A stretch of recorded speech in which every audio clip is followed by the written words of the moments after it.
What's good, yo? We back with another video. And I don't know if these rappers are just bad at communicating with one another or they're just bipolar. One day they'll wake up and they'll be showing hell love to one rapper, and then the next day going back and forth with them online like they top op. But hey, man, today we talking about Dougie B, Nas BK. Dougie B, ever since K Flock got locked up, he's been one of the main speakers for DOA.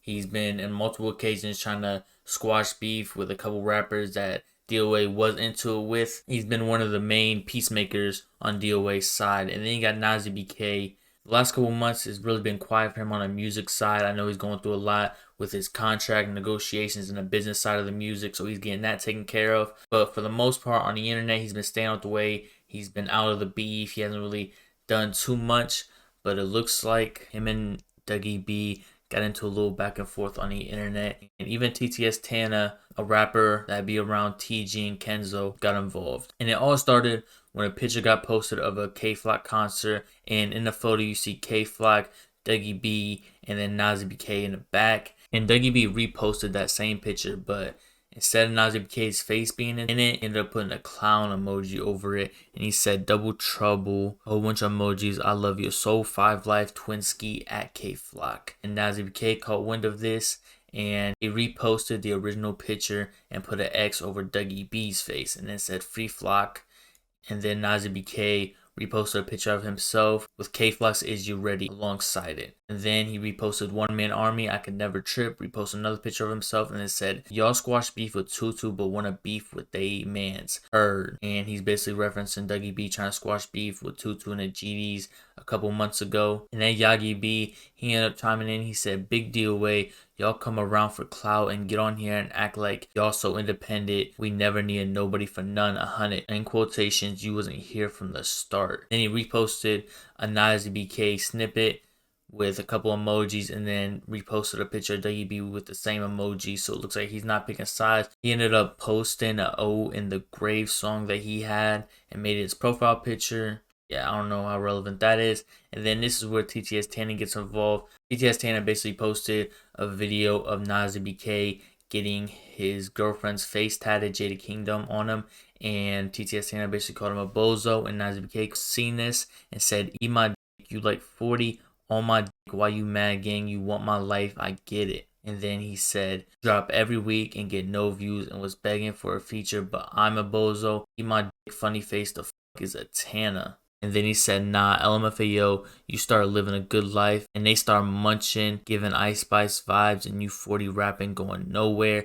And then he said, "Man, listen, EBK, I'ma leave it at that. And I touched on tomorrow. We could do whatever, anywhere, with anybody. Ain't ducking a soul. Y'all be goofy, Tana. You was just a Miami moving, fanned out. Stop it." And he reposted a couple of Tana's music videos and said, "I see why you mad, gang. I'll be mad if I was 40 getting these views." And then Tana finally responded saying, "You miles away talking dumb. We don't even know you, cuzzy. Matter of fact, you not my cuzzy because you day room. None of my guys can never be word of bro. And you trash the fuck. I need a verse from you for a kid. Like, really though? Y'all say anything. Never met this clown ever in real life. The fuck. And I'm 25. Get off my dick."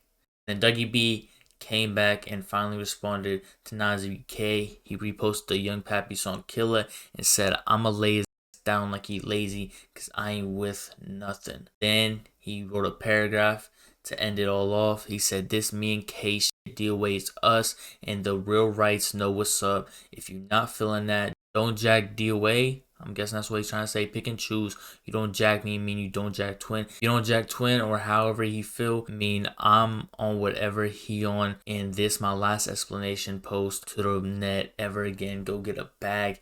Get money, brokies. To be honest, DOA, ever since K Flock got locked up, it just feels like they've been going back and forth with each other more than they going back and forth with their ops on the internet. You feel me? You shouldn't even be on the internet for either one of them. But I'm just saying, for DOA, there's been so many topics that Dougie B's tried to dead beef with, or other topics that Dougie B's not even in, where they've went back and forth with each other because there's so many people clicked up in DOA and alongside DOA that they don't see eye to eye on, which at the end of the day, they'll always go back to one another and they'll always be cool. which that's the good thing about this. Good thing about the internet, it's not real life. So it seems like whenever they do have problems, they end up figuring it out behind the scenes, behind closed doors, and they end up just hashing it out. Sometimes it's just best to agree to disagree. But I also want to point out the obvious. Dougie B, I think his intentions are always pure. I think he always just tries to bring the positive out of this. I think he truly just wants the best for himself and the best for his guys around him. Hey, if we could dead beef and avoid all that confrontation, we should. But a lot of people don't agree with him. And for K-Fly being locked up, he was really the head of DOA, the really like I would consider the leader because he was the biggest artist, and I feel like whatever he said went with how everybody else felt. But with Dougie, it just doesn't seem that way with everybody in DOA. And then Nas EBK, we all know Nas EBK's story. He's from 3rd Avenue. He was close to Shy K. There was a backdoor situation. He ended up stopped being cool with Shy K. And then B-Love. B-Love was the only one that Nas EBK really close with from Cortland still. And then in the last couple months, they've went back and forth. And it just seems like he's always into it with somebody. If it's one of his guys or if with someone else, it's always something with Nas EBK. And it just looks like Nas EBK with his problems and the people that he was close with and now isn't, it looks like he's the common denominator in that.